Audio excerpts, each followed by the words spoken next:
So we're going to be talking about Google My Business. So we're kind of, into the last quarter of the year. And so there's lots of changes with Google My Business. So we're going to kind of walk through sort of the big stuff, the ideas, the stuff that you guys can do, the stuff that, digital marketing agency, if you're working with us, if you're working with somebody else, what they should be doing. If you're working with the kid across the street, that kind of stuff.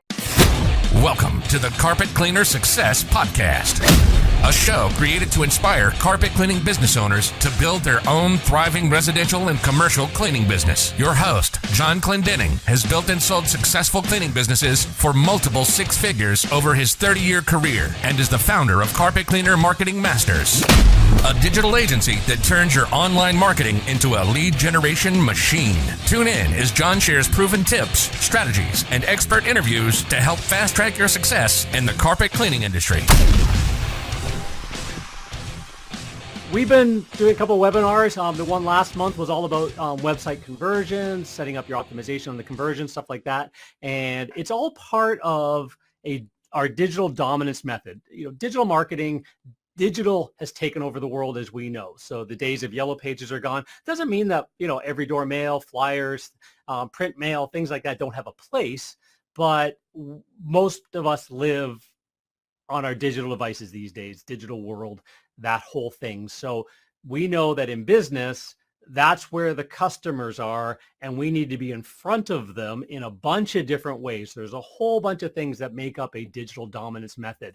And this is one of the main pieces, and there's a reason why, but there's lots of others. There's paid ads and stuff like that as well. So we're going to kind of get into that a little bit, but as you know, there's lots of things, your reputation, your authority, your rankings, your Google My Business we're talking about, your Facebook, your paid ads, all of that kind of stuff all fits around this whole digital dominance method. And there's ways to make all of them connect with a great compelling sales proposition, with great converting elements and stuff like that. They all just kind of start compounding together as you get more authority in your marketplace. Video is another big one. We'll be doing a whole webinar on maximizing video in your business as well, and things like that coming up. But for now, we're just going to talk about something that's very near and dear to my heart and something I'm very excited about is the whole Google My Business, Google Maps world here. So let's go through that. So a little bit of housekeeping. You've kind of committed to the next 60 minutes or so to go through this. I'll try and I'll chime in. You guys can chat in the chat with Rima. She'll try and catch my attention as well if there's something very specific you want to ask as we keep going. But turn your cell phones off. We don't, you don't want to kind of get distracted during the middle of this. You want to make sure that, if you've got a Facebook tab open, close it. This isn't the time for that. And yeah, if you're serious about, doubling and tripling your carpet cleaning leads, and then the next, 60, I'm not going to go 90 minutes, but the next 60 minutes or so is going to be one of those pieces that's really, really going to help. It's a cohesive strategy, but, and things have to build over time depending on where you currently are. But this is one of those major pieces that really, really helps move the needle as well. So we're going to talk about that. So what we're going to cover today, the latest updates with Google Maps and Google My Business listings. It changes all the time. So Google's constantly changing the algorithm, tweaking things, banning things, creating all kinds of problems. And that kind of thing. So there are 5 the biggest issues that could be preventing you from ranking. That's worth noting.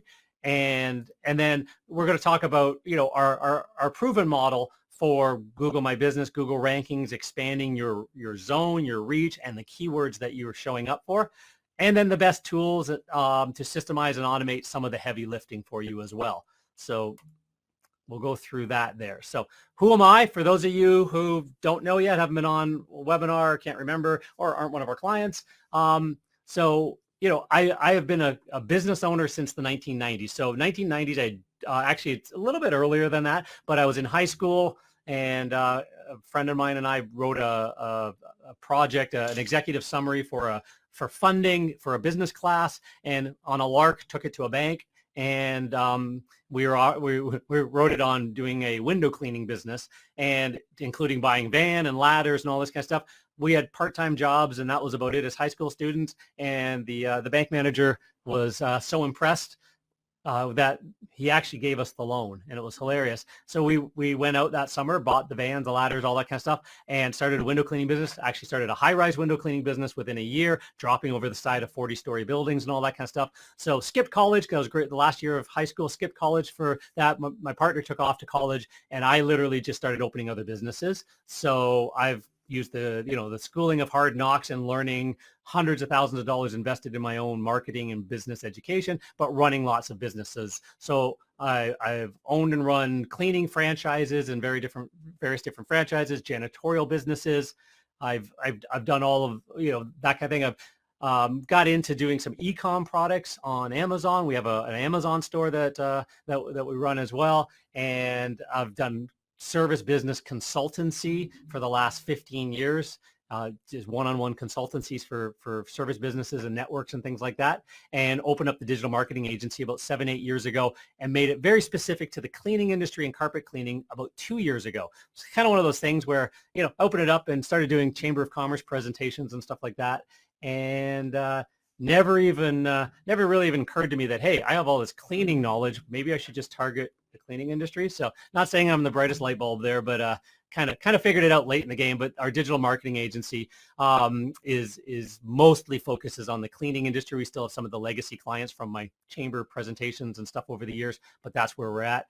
I've hosted 3-day elite retreats on the island of Samoa was one of them, Vegas, Chilliwack, BC, where teaching carpet cleaners and cleaning business owners how to automate and optimize their business. Not digital. This is just like everything else around the business. So a little bit on digital, but that kind of thing.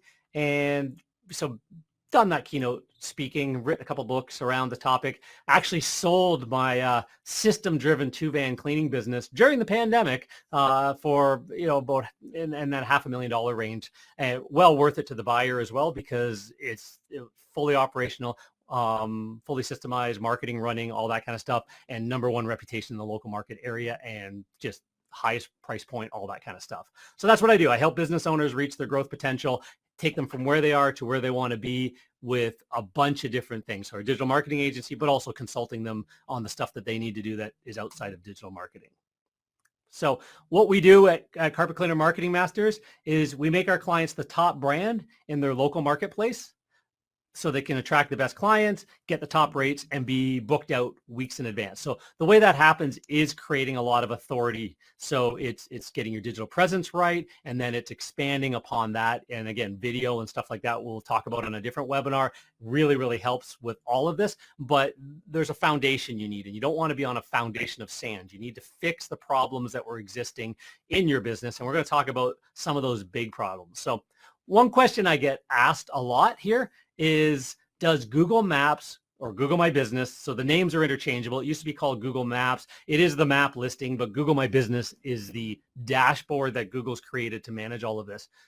Does it really even matter? And I get asked that question a lot. It's sort of like, well, you could do local service ads. You can do pay-per-click. You can do Facebook ads. There's a lot of people that you running different types of Facebook ads, discount ones or higher end elite ones and stuff like that, and getting some leads on it. So why would we really need to even worry about Google Maps, Google My Business? And I want to kind of prove to you here why that's important through this webinar. But it is, again, part of that mix. You don't want to just be in one place or one other place. You kind of want to start dominating, and we'll talk about that. And Google Maps is very, very important in 2021 going into 2022. It's a huge driver. So what we've noticed is there's all different numbers on the internet, but from our own stats, from our own clients, Google Maps actually, so this is like a chart here of talking about the overall for most service businesses. What we've found is actually closer to 43% of the clicks to your website or the phone calls directly to your business. And I'll show you how we track that as well. But it is, you're looking at the Google Maps listing as being a big driver. So we'll getting into some of the nuances about how you manage that, how you deal with it when you've got a market that you don't have a physical presence in and things like that, because we're not about spamming Google. They're catching on, or they've already caught on. So, but yeah, you do have at the top pay-per-click, and actually even above that, local service ads are almost in most major markets now, and then pay-per-click. Then you got a map itself, people click on the map and open the whole maps program. And then you've got the 3-pack. There's only 3 listings there. And then you've got the organic results. And if you notice here, the organic results done well are still the number one place that drives clicks and calls. Most people scan down there, but you don't want to miss the other half of them up here. So we'll kind of walk through what that's all about. So hopefully just quickly there, I've kind of proven that yes, Google Maps do actually matter, because it's part of the digital mix you need to be you need to be looking at. So what we're talking about here's an example right here. Number one ranked in the local search, and driving, this is the monthly budget that includes paid ads, that includes all the digital ads going on right now. This is about a month or two ago. I didn't grab the updated one, but averaging about $6.53 a lead across a whole bunch of different places. But 152 are considered organic calls. So what that is we actually have a tracking number on the websites and stuff like that. Anything that we can determine, Google will tell us where the lead came from that got to the website. So and that kind of thing. So if somebody actually went to a directory listing and just picked up the phone and called from there, hard to track those. We don't want to put funny numbers on that. We'll talk about that, but we do track the website. So we'll put a call tracking number on the website that they call, but we're still going to make sure the website's optimized properly for the real number. And then pay-per-click calls, again, usually one of your more expensive calls, but you can target and be high quality clients if you want to. And then the Google Maps calls, and then web form fills and chats and stuff like that. So that, again, that was 421 total leads coming in at about $6.53. So real case study there. Another one would be an example here. Another one of our clients, Elite Carpet Care. Again, lots and lots of reviews, a little bit higher budgets on some of the paid ads and stuff like that, but generating 148 calls from Maps. So a good mix across the different sources: organic, pay-per-click, Google Maps, that kind of thing. And this is actually just, this screenshot probably has a little bit of a glitch because their chat to text just blows up constantly. So that would have been counting in there, but the web forms and chat to text sometimes get blended into the organic depending on the source of the data and the way Google Analytics is hit up. So it doesn't really matter. The point is lots and lots of leads, lots and lots of activity. $13 is the cost per lead. So in the carpet cleaning world, go back to the Yellow Pages days. I used to invest anywhere from $5,000 to $7,000 a month in Yellow Page ads to run a $500,000 carpet cleaning business. Really dialed in Yellow Page ads properly, but a bunch of different books, a bunch of different territories, competing books, all that kind of stuff drove that price up. But that was really one of the main sources. That, flyers, yard signs, back before digital, that was the main source. And we would be happy if we landed a client for that neighborhood around about $50, $60 a lead, because we were converting 50 to 75% of them on the phone into clients. So, again, that was really good.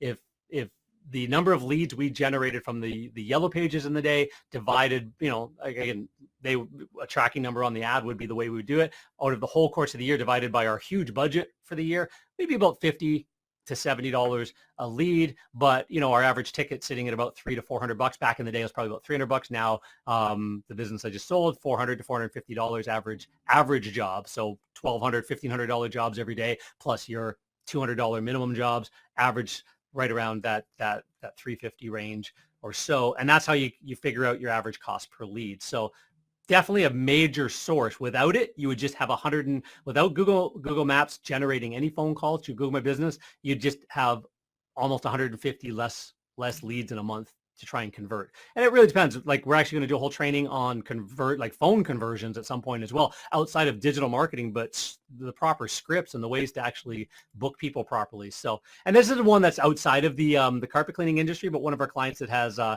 basically a large operation and very, very specifically wants driven on Google My Business. It's been around for a while. They've got multiple territories, they got multiple offices, and it's a big part of their business. I see they don't do paid ads at all.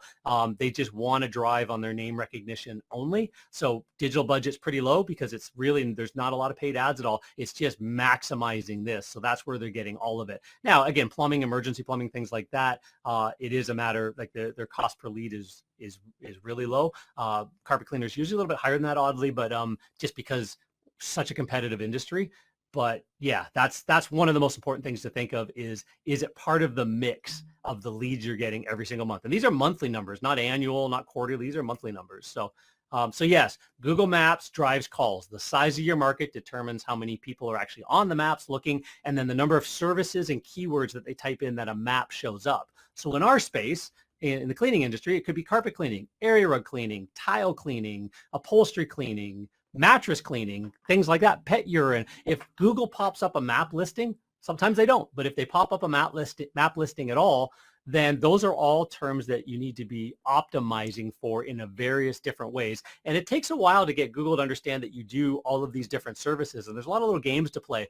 But what we're going to talk about here is sort of the big ones that make it, move most of the issues. So biggest changes. So we know that Google used to have a 7-pack. It used to take up a good chunk of the page. And then the 7-pack shortened into a 3-pack a few years ago.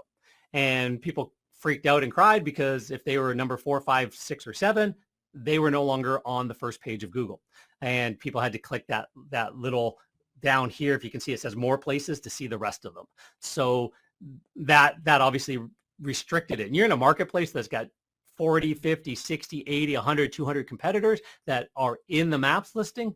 To be in the top 3, it becomes really, really important. So, and then Google's actually been testing this year, much to the chagrin of a lot of us, a 2-pack, because Google wants to make money. And the more sort of free areas they give you, the less the paid. So the local service ad becomes a paid at the top.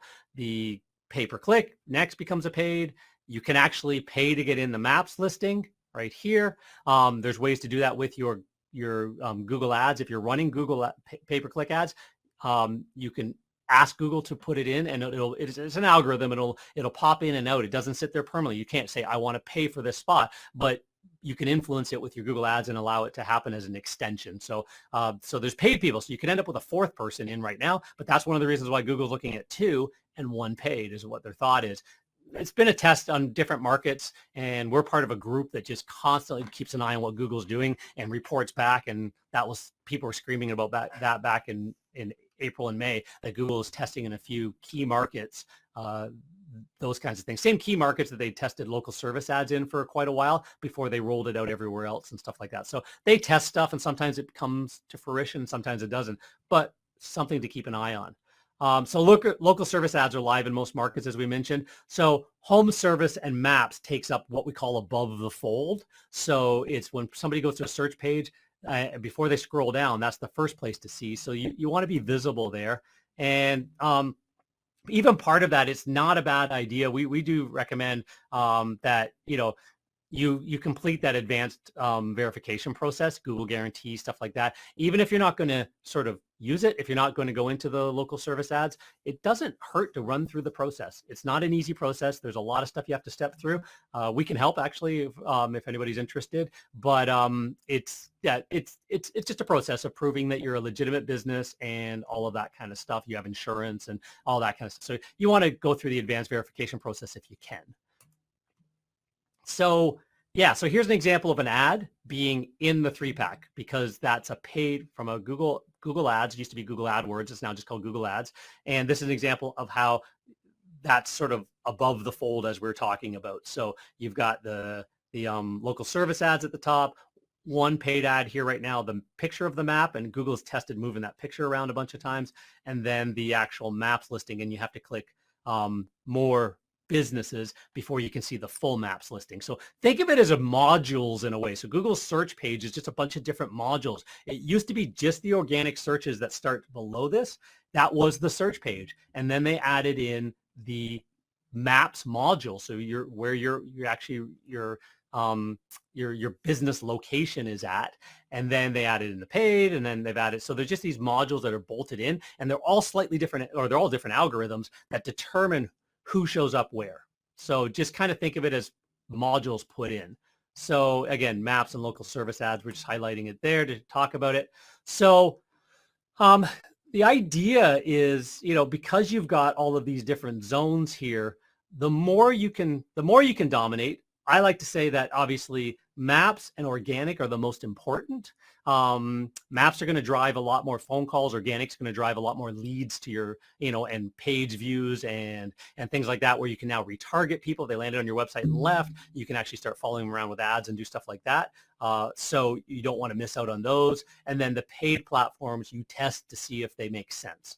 So if you can dial in a good ad for a good budget, and you've got a good lifetime value of a client, you know how to market your database every month, you know how to send those emails, send those mailings to your database and keep them active, then you could pay $150 for every client you end up actually landing in the pay-per-click area, and because that by that plus your technicians and your solution, on a $250 or $300 job average, you're kind of just a little bit above break even, but you've got a really good follow-up system where most of your clients repeat in 6 to 12 months, and they refer at least one person, 2 people, whatever your metrics are. Then pay for a new client at break even and make all the money on the back end. So those are ways to think of using sort of search in a Google search.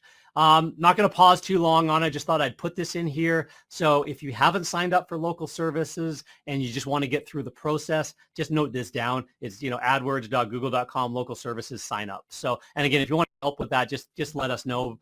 Ping Rima in the chat that you'd like to chat later or something like that, or send us a message, an email to us, support@carpetcleanermarketingmasters.com. We can have that conversation to see if it's something we can help you with. But that's the link if you're looking to sort of start that process, just to kind of get in the game there. So the whole idea is to own the search results. So if you've got a paid ad, and then you've got, your ranking, and then you've got organic, you're now, and again, down here in the organic, it's not just websites. What we find is that a lot of the directory sites, the Thumbtacks, Angie's List, Yelps, those kinds of things actually push the businesses down farther and off of page one. They just are more traffic, more optimized. There's more things Google's feeling the consumer wants to see over top of your website if your website doesn't have all the right things. So optimizing your website, like we talked about last month, if you weren't on last month's webinar,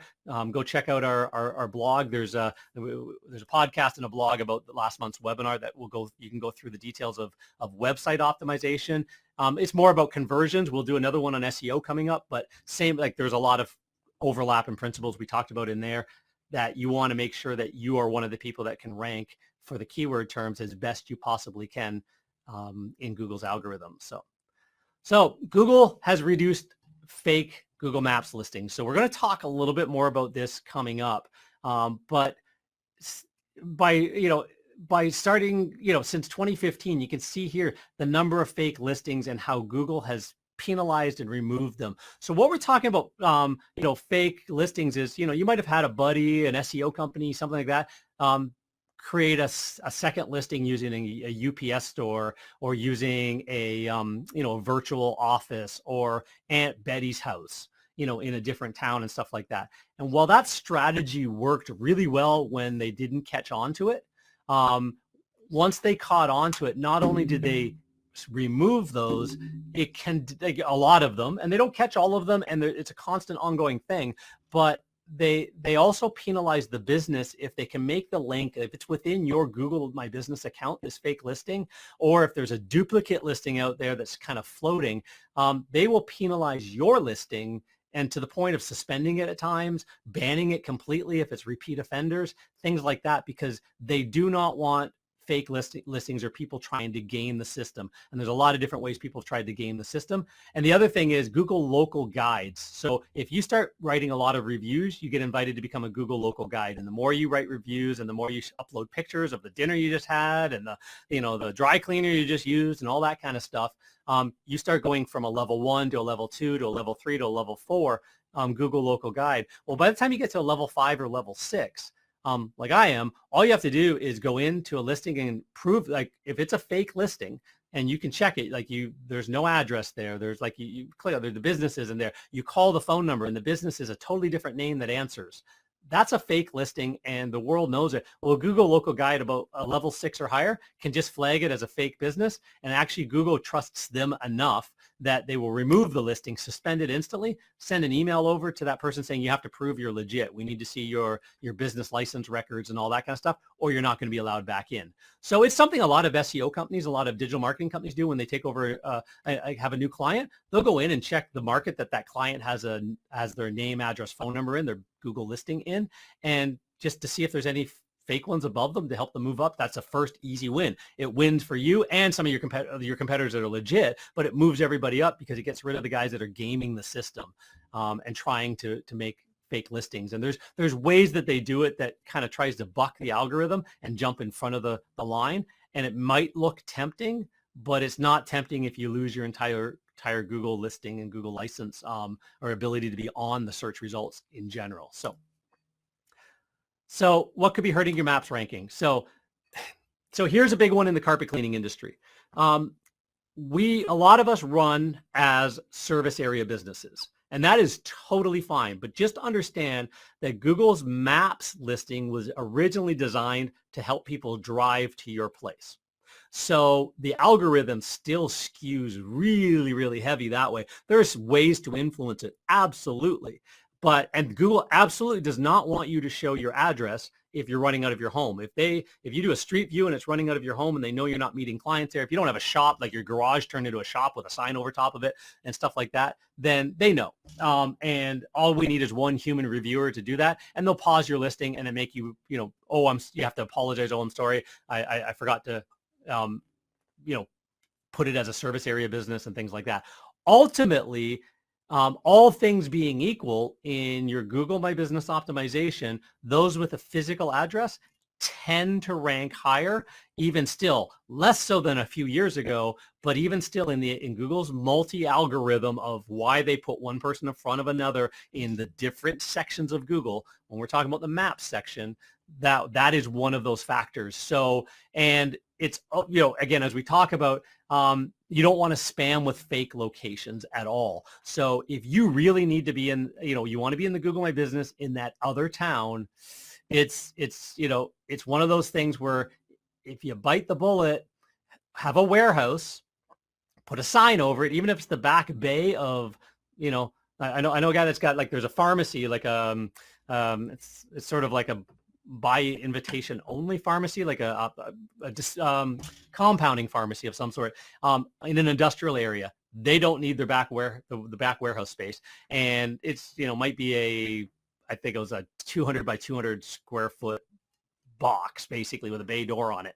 Well, that's unit B. And that, I know one of our clients who's got a spot like that, $500 a month, and a phone line is in there. They forward the phone elsewhere, but all of that kind of stuff, everything they can do to make it as squeaky clean and legit as possible, they're definitely there. If people need to drop off area rugs, they schedule a time. COVID has allowed it to be like by appointment only. So that's really helped in some of these situations. So you can tell Google that you're on a by appointment only location because of COVIDs and things like that. So yeah, all of that works, and it still helps. It might be a strategy if you want to expand your territory reach versus hiring somebody who goes, you know what, I know how to do it on the down low.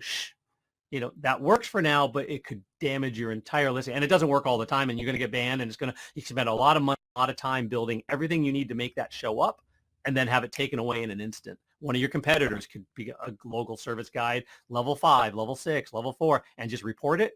And you have to prove that Aunt Millie's place is a legitimate address. And if you can't, it's gone. So just be aware of that. Consistent name, address, phone number, profile everywhere on the web. And we're going to talk about what everywhere on the web means, but you have to have the exact same name, address, and phone number. You're not spamming any of this. It's got to be able to be proven if Google asks. Because again, somebody could flag you. It could be a competitor. It could be an SEO company. It could just be a random person who really feels that they really want to help Google have a cleaner listing profiles, and that's who's going to do that. So you don't want to spam your city. Somebody might have said, you might have heard, might have read a report somewhere years ago that said, hey, make sure you put your keyword and your city in your your business, your Google My Business listing name. So Joe's Carpet Cleaning of Denver, right? But if your business name is Joe's Cleaning, the carpet and the Denver are spam, and Google will eventually find out. You've got two options. One is definitely make it absolutely legit to your business and do this all legit.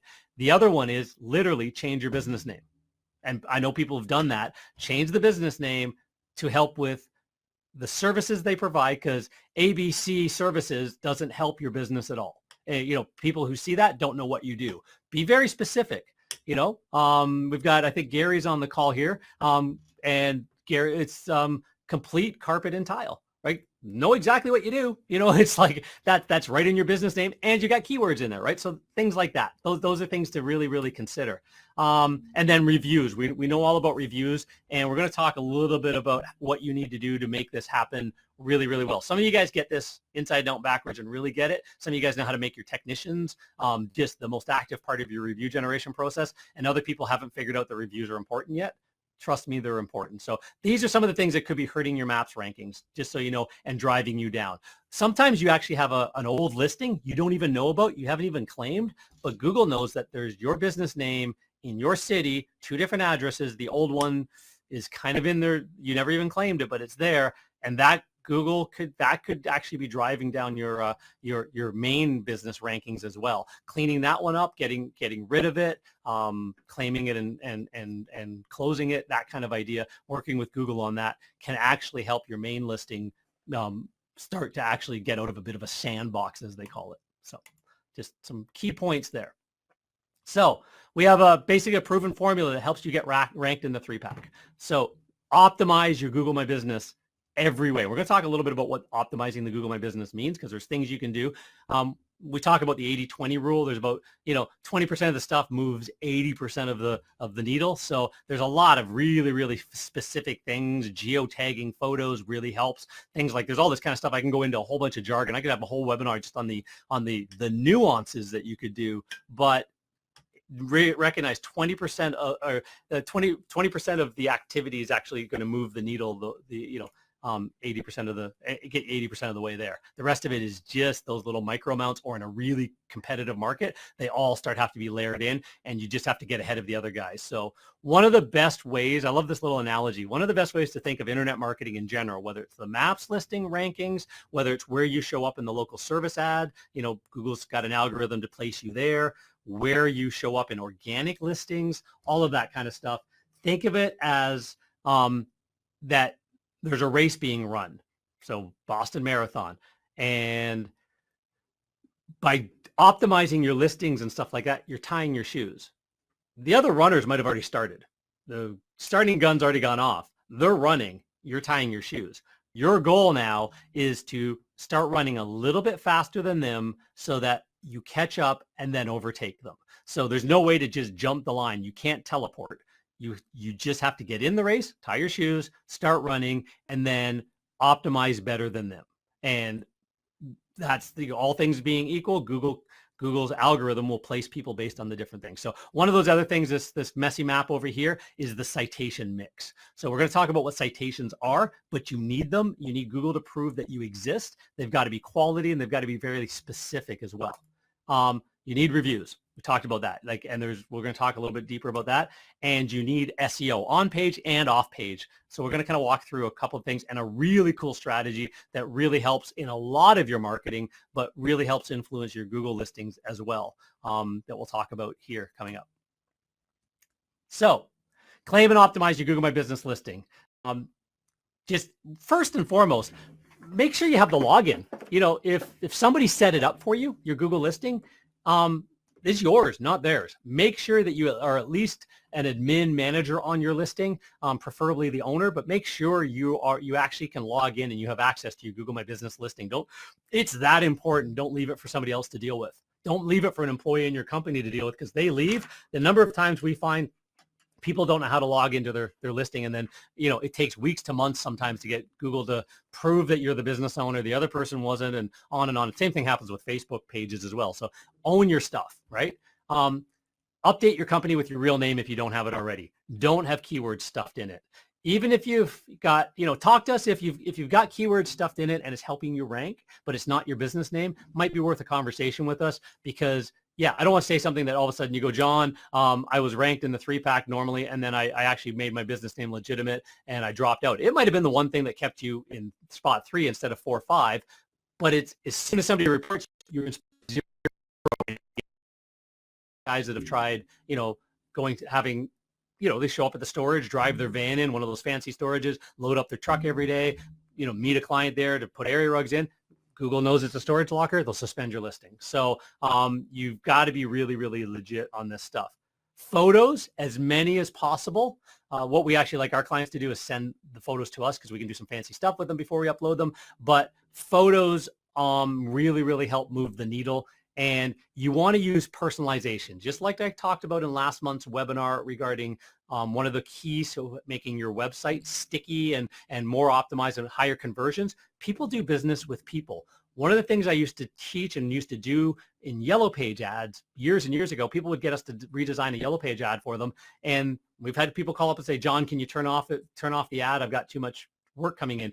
All we did was actually take an ad that was all about their company name and logo at the top and a big phone number and then just a bunch of garbage down below and put a headline, why you, like what's the reason they should call you, and the face of the owner and a personal guarantee. That there alone starts personalizing. Even just a little Yellow Page ad can double and triple the response from a Yellow Page ad because people go, that's the carpet cleaner I want. That's the mechanic I want. He put his face on it. He's not hiding behind something, right? So same thing happens in Google. People find you. It's not about showing a picture of your equipment. It's not about showing a picture, like before and after pictures. We all love them. And in the mix, sure, because that shows a little bit of your work. More importantly is your technicians, a technician in front of a smiling customer taking a selfie, or another person just taking a quick picture, things like that. Authentic pictures. One of the guys, pulling the hoses out of a truck, that kind of thing. Just anything that's authentic. You want all of those types of pictures on there. So if you are going to put pictures of your trucks, just make sure there's a reason for why it's there. Like, it's not just the truck. It might be the truck in front of, Carnegie Hall because you're cleaning Carnegie Hall. Brilliant. That's okay. But team pictures, if you do charity events, charity pictures, all that same kind of stuff that you want to do on social media, make sure you're doing in your Google My Business listing as well. And then make sure you list your all hours of operations and services offered inside your Google listing. So if your hours of operation, say, for example, are 8 o'clock in the morning to 5 o'clock at night, but you have a call center that answers your phones from 5 to midnight or from 24 hours, me personally, your hours of operation are till the phones aren't answered anymore, because Google will mark you as closed as soon as that time ends, right? So if it's a physical location where they're coming to your business, yeah, when you lock the door, maybe, but even if you're still using a call center, then I would still, if it's a service business where you're going to people's homes and very few people are dropping off area rugs and things like that, I would still put down your hours of operation for phone calls. So that's just a little hack right there, and make sure it matches exactly the same on your website. So Google looks at your website to see if, and everywhere else to see if your hours of operation match, because they don't want to be the odd man out with the wrong hours. And that affects their algorithm as well. And then your services offered. There's a couple of different ways to do that. There's a couple of ways to hack your services offered. But ultimately, just at least list your services and a description about them. There's a section to do that. There's ways to play with services using the products gallery as well, but that's a little bit more advanced. Let's keep it to, again, 80-20 rule. Just do 20% of the stuff that moves 80% of the needle. So this is an example. If you've logged into your Google My Business dashboard before, you've got the ability to hit info, add photos. That's where you're going to add the photos. You can do it from the app as well. So, if you got it on your phone, but I like a bigger experience so I can see what I'm doing and that kind of stuff. So I just wanted to show you where you're going to be adding the photos in that thing. You want to make sure it's a verified listing. So you've gotten the postcard, you've gotten the phone call. Sometimes they actually ask you to do a video tour, things like that to verify your listing. So you want to make sure that your listing is verified in Google as well. That really, really helps in the algorithm and helps you rank, move up. Yeah, and then there's again another example, just that you can upload photos. Once you hit the photos thing, you're in here and you can upload photos. So by the owner, interior, exterior, at work, teams, identity, all kinds of different photos that you can actually add into your listing. So you want all of them. You want your logo photos and stuff like that under overview, but you want anything that you upload into your own account from your cell phone is going to be by the owner, but you're going to want to set up interior, exteriors, things like that. You want to show people what it's going to look like. Again, Google made the Google Maps, Google and GMB dashboard, the Google Maps. They made that originally to drive to the coffee shop, to drive to the restaurant, to you name it, to the bridal gown shop. Of course, you want to see the interior, the exterior, 360 degree, panoramic views of what it's going to look like to walk through the place, stuff like that. For us in the service industry, we're going to show, interior shop, area room, exterior could be on the job at the customer, and the pictures at work would be as well, actually physically cleaning the upholstery, cleaning the stairs, all those great pictures you guys have. The team, easy, just get them all standing in front of, the truck, or when you're doing a charity event, stuff like that. Just keep adding more and more pictures. So, and then Google gives you valuable insights. You get to see how many people looked at your pictures, how many people called you, how many people, and that's a call on their mobile device. The only way Google tracks those calls, and actually somebody asked the question, I forgot to get back to it. So when I was showing those case studies of Google My Business calls, like 148 calls in a month and stuff like that, that's the only way Google knows that. That's not a tracking number. That is somebody on the mobile app, because we know 60% of people, 70% of people are using a mobile device at least to start their search. If they want to do more research, they tend to go to their desktop or their laptop or their tablet. But for quick service, things like that, and phone calls, they're going to go to the Google Maps on their phone. So at that point, Google knows they turn your phone number into a click to call button, because it's a mobile device and they know how to do the coding, and that allows them to track only the people that clicked on a mobile device. Anybody else who saw your map listing on a desktop device and then phoned, that would actually be tracked in our world as an organic lead on our tracking documents and stuff like that. So just so you know, but if they click to go look at your website, they requested directions, again, how often you're showing up in maps and how many times they saw your images and stuff like that, you'll be surprised. You upload an image, within a couple of months, it's gotten 5, 6, 7, 8,000 views. It's insane how much people look at pictures. So just keep that in mind. So best practices: update your photos, add them on a consistent basis, leverage your Google Posts. This is one that we haven't talked about yet. This is actually a little bit of an old slide. I should update this a little bit. Not every 90 days. I'd say once a week. For our clients, we're tending to post on their Google My Business a couple times a week at least. Unless they've got events coming up, and we'll do it a little bit more often and things like that. There's ways to put, you can post reviews and reputation and feedback from other sources. You can post, service before and after pictures, blog posts, content linking back to there. But the more Google My Business posts are done from within the Google My Business dashboard, the more posts that you can do.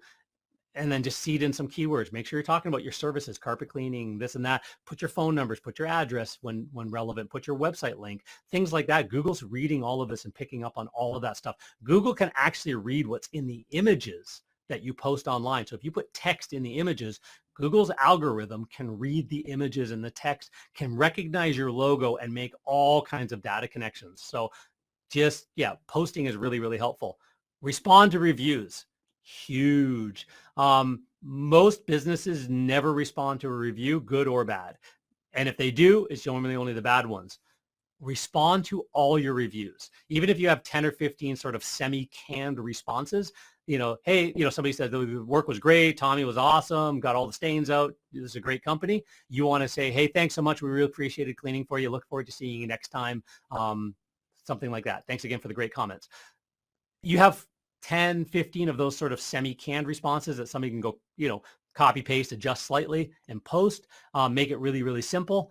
That's the way to do it, because not only are you responding to the reviews and it's helping Google's algorithm a little bit, because everything you type becomes part of the text. Google's algorithm is contextual. It's words, it's keywords, it's things like that. But it's also the next person who comes across your listing and sees that you're very, very active. You're an active business and an active business owner, and you're adding comments. And if somebody has a negative review, you've responded, I am so very sorry. By all means, give us a call. Here's my direct cell number. Call me directly. I'd like to solve this for you, whatever. If it's one of those really difficult customers that the story behind, don't tell it online. Just say, I'm really sorry that, we couldn't help you out the way you wanted. By all means, we can discuss this further. Give me a call directly. But I really apologize. And by all means, we'll give you a full refund, those kinds of things. You're writing your reviews for the next guy that reads it, not for the person that wrote it. And answer questions. This is really, really good. Seed some questions. Get some people that to log into type in your business name, find your Google listing, and ask a question. If you do it from your own login, Google's going to know that it was you that did it. But if you can have a few common questions seeded in there, and then you pop into your Google My Business and answer them, that there helps influence the algorithm as well. So asking some common questions, and do you service this area? Do you pick up area rugs on Sundays, or do you clean on Sundays? Those types of questions that you get asked, have 4, 5, 6, 7 of those asked in your Google listing as well. That can be helpful to really connect some dots for Google and for the public as well. So all of this is kind of a bit of both. Make sure you're ranking, and then make sure you're optimized for conversions. So we've gone through a lot so far. We've got a little bit more left. So we're going to talk about building citations, but at this point, just put 1 in the chat if this has been helpful so far. If you've gotten any insights that you didn't know before, if there's anything here that's sort of resonated with you, that you find this a little bit valuable, because digital marketing can be confusing. You're not meant to be the digital marketer of your company. You're meant to be the manager, owner of your company. That you wear a bunch of different hats. You might be out on the road, this technician as well. You might be all of that kind of stuff. You might be doing some of the digital marketing, but you're ultimately the controller of these things, and getting them done, and hiring out and stuff like that. So knowing the knowledge is key to know if it's being done right or not. So cool. Yeah. So we got some, good stuff. Keep going. Okay. Thanks. I will keep going. And I respect your time, so I'm going to keep moving along here. So build citations, consistency with NAP. That's your name, address, phone number. That's what NAP stands for. You want lots of quality citations across the web. We call structured, local, niche relevant. There's unstructured as well. So there's a bunch of different citations we'll talk about. You want consistent reference to your name, address, and phone number. So you want lots of them, and you want them to be exact. So I'm going to give you a link where you can actually run a report to see how close you are to being exact across the web, and things that you might need to do. And you want to limit duplicate or incorrect business listings. You don't want 2 or 3 Yelp listings and 4 or 5 Angie's List listings and stuff like that. That's going to confuse everybody, so Google included. You want to pay attention to the data aggregators. So if you're one of our clients, we've already submitted for you. You know this. But there are 4 major data aggregators that a lot of the other directories around the web pull from. So, these are the lazy directories, as we call it, or different types of listings. They'll just go to the data aggregators and grab the info. What if you've got an old listing on InfoGroup, and you've got 40 sites that have pulled that old listing? Somebody spammed you had an old SEO company that created a fake listing, and that's the one that got picked up by these guys and not the right one. You need to own your data. You need to know what it is. You need to make sure it's accurate. So, because these guys distribute to 300, 400, 500 different types of sites around the web that just pull from these guys directly. So you want to make sure your data is accurate there. By doing that, we do this for all of our clients. Some of them you can pay to get, just pay to help change it. It's not like it's a ongoing paid thing. Other ones, most of the time, it's just a free back and forth to try and update the listing. But it's your right to do. So make sure you go looking at those. There are citation tools that help as well. So Bright Local's one, Whitespark, Advice Local, Moz, Yext. We know about all of these, or some of you guys know about all of these, or some of these. They all cost some sort of amount of money. But what these types of tools have connections. Yext is the big daddy on the field because they have API direct connections with about 50 of the most top major directories. So as long as you're paying Yext, your business listing is accurate to what's in Yext. As soon as you stop paying, it goes back to being the mess that it was before, which is a little unfortunate. But these other ones do a very similar service. There's things like that. And we leverage a bunch of these with our clients on our dime. But that's kind of part of it. So if you want to run a free citation accuracy check, you can go to igniteyourrep.com. So there's actually a link on our website as well to get to this, but this is the direct one. This is a site that we own, and you can just put in your business name. It'll start looking for it in Google. So there's a little bit of a bot we've created to help look for your listing and your phone number, and then it'll run a report. It'll do a basic look, not just at your Google My Business and your directories, but it actually looks at a bunch of other stuff as well. So it's just a quick way to create a snapshot of where you're at. So to see how accurate your data is and some of the other variables that help you show up in your visibility. So, let me see if I can get Rima to put that in the back end. I think it's yes, scan. So carpetcleanermarketingmasters.com/scan is the easier way to get to it. It runs to the same page. This is what the page looks like. So when you go there, that's all you need to add in. And this is the type of report you're going to get. It's going to start telling you about your name, address, phone number, what Google sees as your category, those kinds of things. So the categories are what business are you in? You don't want to spam that either. You want to be very accurate with those on your Google listings. So, that's kind of what you're going to get. And it's going to help. It's going to give you a reputation report and stuff like that as well. It's going to do a bunch of different stuff. So, there it is. Sorry. That's the right link. They both work, but it's carpetcleanermarketingmasters.com/scan. Oops, and I clicked on the link by mistake, and it's trying to open up another link in my computer. And we'll get past that. Okay, so let's move on. Okay, so citations best practices. Manually claim and optimize your Google My Business listing. Don't do it automatic anyway. Leverage tools that have the API connection wherever you can, or use a service like a company like ours that is going to be leveraging a bunch of those. Get listed on the major data aggregators, and then use tools like BrightLocal, Citation Finder, Whitespark to find some niche opportunities. So you can't just stop at the big ones, the Google, Yelps, Facebook, Angie's List, Judy's Book, those kinds of things. You can't just stop there.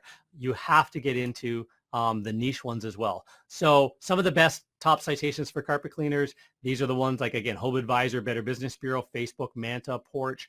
Those kinds of things are sort of some of the big ones. Again, some of these API connecting tools connect to. Some of the lesser known ones, niche specific for carpet cleaning, getting on these ones, International Janitorial Cleaning Association. We actually have a list of about 50, and we don't put them all on at once. It's sort of like 4 or 5 a month to make it look natural to the Google and the internet as well. So over time, you're building more and more and more. You're building that authority. You tied your shoes, you got into the race, and you're just quickening your pace. And that's the way Google likes to see a business move through their directories. There's no way to sort of leapfrog in front of somebody and drink a Red Bull and get a jolt and run ahead of everybody, that kind of idea. So take a screen cap of that if you've got to. Give us a call. We got, there's a much longer list, but these are some of the big daddies for the carpet cleaning industry. So now we're going to talk about reviews. So again, one of our clients, 151 reviews and growing, with competitors with much less than that. So that's the important part. We have a very unique way of getting reviews. We actually got into the digital marketing space being a reputation building and marketing provider first, and everything else second. So because back 6, 7, 8 years ago, we kind of realized how important this was before the average person did, because we knew that people, love testimonials. They love, like, especially in the carpet cleaning space, they, that you're in their home, you're in their bedroom, you're in the areas of the house that even their best friend aren't. They care a little bit more. So it was big to our business. Every time we sent out a sales letter, we always sent 3 or 4 or 5 customer testimonial letters behind it, like in the same package and things like that, because we want to say, hey, we're good. These people love us. So when reviews started showing up, I went, wow, that's brilliant. And people are going to start looking there instead of elsewhere. So we realized there's a power to feedback and reputation more than just reviews. So feedback, by asking for feedback, you actually, a survey, private, you actually hear and respond, to the client before there's anything negative showing up around the web. So we actually found that you can recover them and create a referral relationship. If they're upset, they can tell you privately, you go solve the problem, you'll get a great public review from that as well. So feedback is really important. You can avoid any negative online reviews. A lot of people just say, hey, here's my link, go give me a Google review. There's a problem with that. What if they weren't happy? What if they smiled sweetly to the technician? Yeah, everything's fine. You walked out the door and go, that guy's an idiot. Yeah, I'm not going to give him a good review. I'm going to give him a bad review. That can happen in our world. So especially as we grow and with technicians and stuff like that. So now we're looking at, you want to make sure that you can, reinforce that they made good decision. So by asking them for their feedback, because it helps grow your company, they made a good decision and they know that. So that's one of the benefits of writing good feedback, and you're not hounding for reviews. So the benefit, though, is not only you're getting consistent, easily manageable way of getting more online reviews, you're getting way better business intelligence than just what people write in a review. You can ask them questions in a survey as well. How was the office staff? How was the technician? How was this? How was that? You know, what would you like to see more of? What would you like to see less of? Which one of these other services would you like more information on that we can upsell you right away? Those are great things you can do in a survey. So you want to leverage tools to request that feedback, make it easy. Put somebody's first name or first last name, email, cell phone number in and click send, 10 seconds or less. You're doing it, integrate it into a tool if you can, you know, if there's, you know, connections to tools and stuff like that. So as soon as you complete an invoice, anything like that, get the technician to do it in the driveway, incentivize them.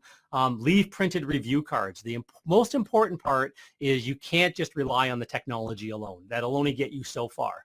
You really need to make it humanized. So you have to make it part of your company culture that your technicians are mentioning that the company's going to follow up, and you'd really love, I hope we did everything great today. And, you know, if so, I'd really love a positive comment, because that helps with my performance bonuses and stuff like that, but it also helps the company grow. So they're going to be sending you that right after this job. I would really appreciate if you fill it out and mention my name, something like that. Now, the printed review card or flyer is an anchor. Don't assume that people are going to read the link on it and go to it. That's an anchor to remind your technician and to remind the customer that you had this conversation. You train your technicians to plant the seed, and that should be bold and big. Plant the seed is what they're doing. They have to mention it every single time. Then do you make a follow-up call afterwards, right? So if you do, and it's really, you know, just a, you know, happy call, as some people call it, customer service quality call the next day, 2 days later, whatever, from the office. So you got all this, you asked for the feedback. Hey, how's everything looking now? That's always a great way to customer service anyways. Then you can also say, hey, we sent that, you know, a survey over for your feedback. Did you get that? We'd really love to get your, you know, get your comments. If they say no, you can pop it up on your screen and say, oh, let me fill it out for you right now. What's your email address again?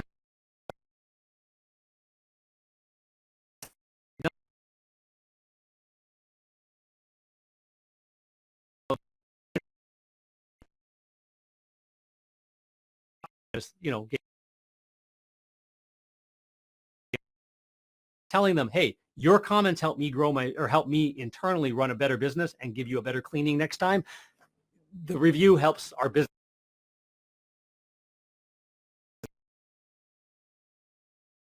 to help you. It doesn't help them at all. Feedback helps them to get a better job, and, you know, and makes them feel better and stuff like that. It's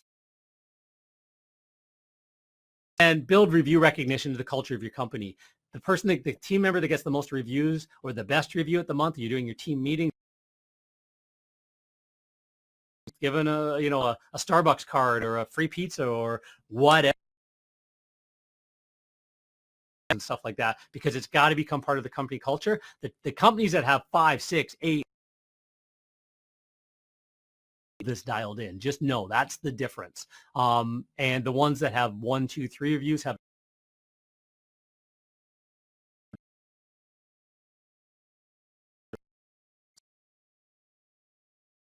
system. It doesn't just do collect the feedback but it also does a whole marketing platform around the reputation all around the web. But there's other ones, Bird Eye, Customer ones also. They don't do surveys necessarily, but they will trigger a, hey, we'd really like your review online. Do you mind clicking this link and giving us a review? They'll at least do that. So there's a bunch of them that do those kinds of things. Ours, we've built it around an actual marketing principle to get feedback, convert them to reviews, and all of that kind of stuff. So our proven formula, we've touched on these, the Google My Business optimization, citations, and reviews. The last piece is SEO. You want to make sure your website has your name, address, phone number right on it that exactly matches, and your is usually best in the footer, and your hours of operation, your Google My Business listing. So if you go in and change your Google My Business listing for any reason, you know, we got to know as your provider to update numbers and things like that, or update times and dates and what have you. But the exact your site. And there's a way to code it that data, but they'll find it on your site because they just read your site as code. So very, very important. And these are a couple of the other features, reviews popping up.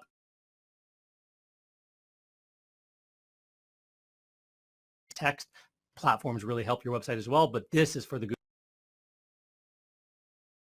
listing, lots of citations, build up your reviews online to leverage the best tools. One final piece we're going to talk about, and then I'll let you guys carry on with your day.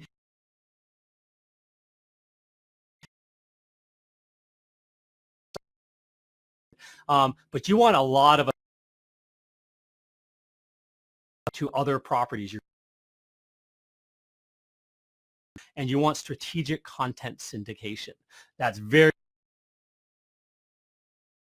if you've got a website that has not been updated in a while, that's on your website ain't going to cut it anymore. Most clients we come across, they either have one blog post or none, maybe 5 or 6. Maybe they worked with an SEO company for a while and have a few, but they're just static and they sat there and that was it. That doesn't cut it anymore.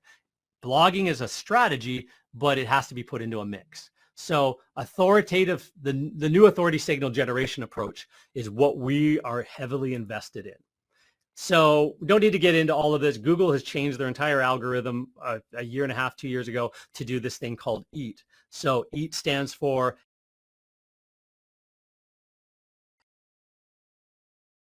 all of their websites that they rank.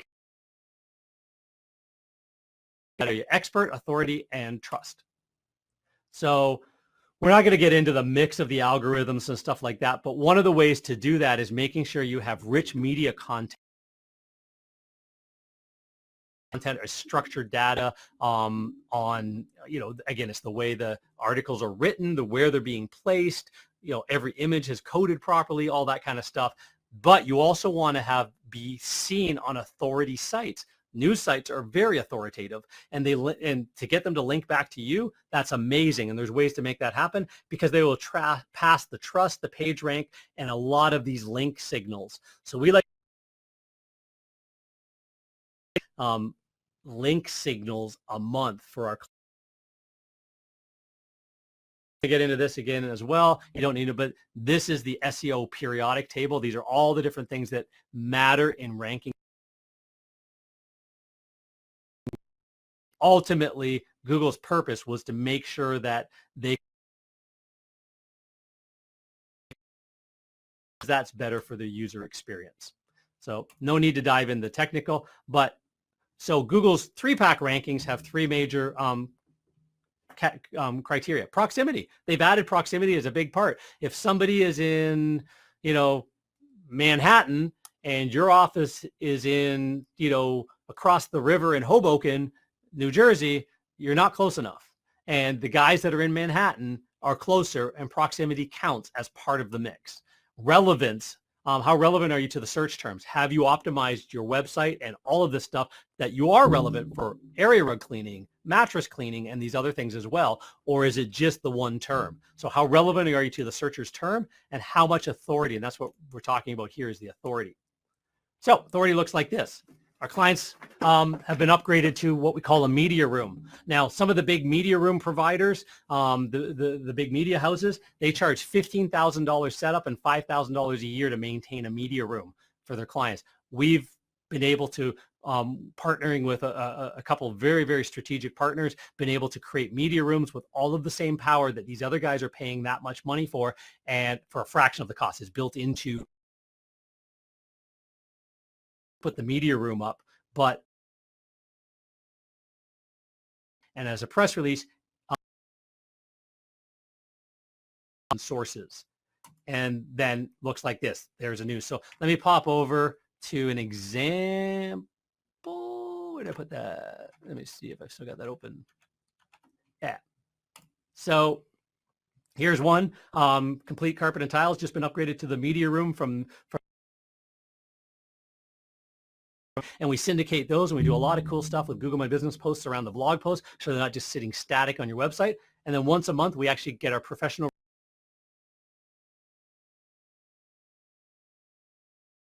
room. room. So the media room has a lot of structured data to it. It's got your maps listing, and it's got a whole bunch of stuff that the internet just loves to eat up. But then if we go to the most recent one, this one was published October 7th. Here's the press release. Gorgeous looking release, really well formatted, lots of good links in. See, there's a naked citation or unstructured sometimes, but and then we've got the maps listing again here. But look at this. These are all the news. Click on that one as an example. There is now a link. We go find those links as they get picked up and we place them in here. And there is now a link.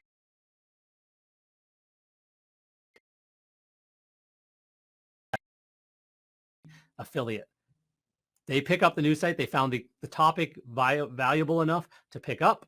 And there's different reasons and ways they do that, but we influence and we push it on the newswire and what they do. It really, really helps us.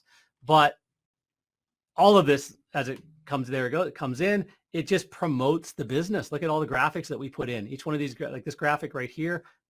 Oops, let me see. One of them will be clickable. Let's go down, probably the next one. Yeah, there's a review graphic. I click on it.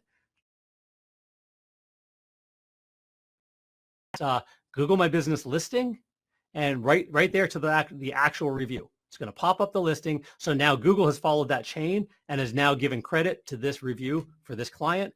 It's in a news article. So if you see the connections, how we're connected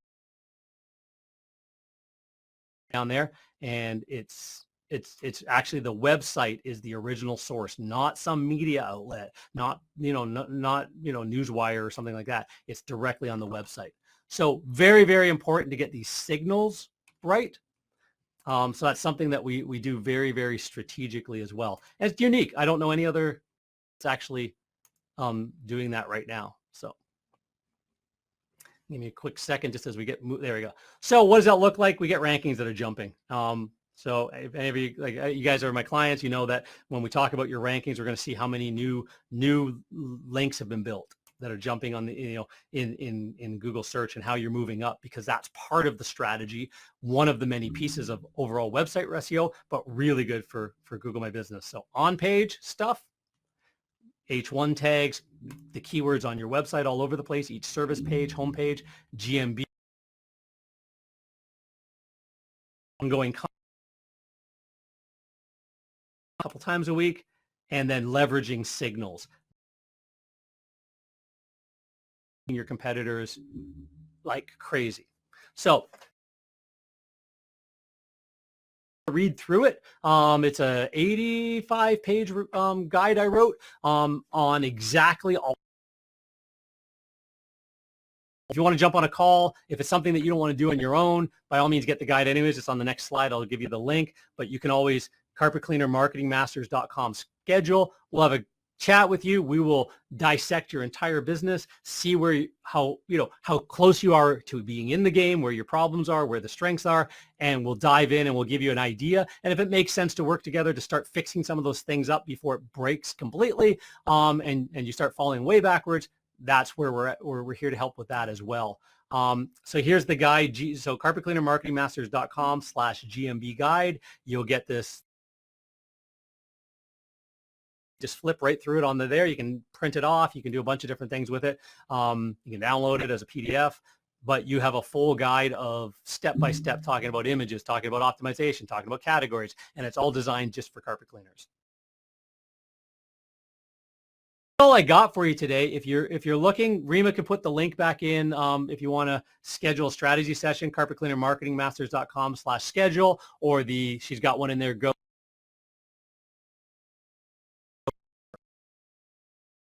place. But that's the importance of Google. Rima can get you sorted out there and email you back and stuff like that as well. So I'm going to wrap up so you guys carry on. I've got more meetings today too. We're all busy people. So I got it just over an hour. I tried my best. So it's an hour and 13 minutes. We got close. But anyways, hope you enjoyed this. Hope you got a lot of value out of it. My passion is helping carpet cleaners grow their business. Our goal is to have 500 carpet cleaners become the number one carpet cleaner in the marketplace and triple their business in the next 10 years. Like our goal is to have 500 being triple their business in 10 years. We try and make sure our clients double and triple their business within a year or two. That's our goal. Depending on where they're starting from, we're pulling them along to get them out of a mud first, or if they're in a good place, we're just doubling and compounding. So, and we can help with employees as well. It's one of the newest things we're dealing with is we can run a lot of our marketing machine and actually set up a marketing machine that helps you attract the best employees. The best company with the best marketing and the best reputation in town can charge more, can pay their technicians more, and can attract the best technicians and poach them from the other companies, which is really good. And we've got strategic ways to actually target ads in and around some of your competitors' offices and things like that, so that those guys can see that you're hiring as well and maybe might be interested, and automate the hiring process a little bit where they can actually fill out an application and give you some info and even a little video before you even decide if you want to talk to them or not. So lots of things that we help with our clients with, and we keep adding to, but our goal is to help you grow any way we can. And help you up your rates and just make more money on the bottom line. So if that sounds good to you, give us a call, let us know, chime in, let's hop on a strategy session. And until next time, we'll talk about the next great strategy and the next things that you should be doing to grow your business. Take care, everyone.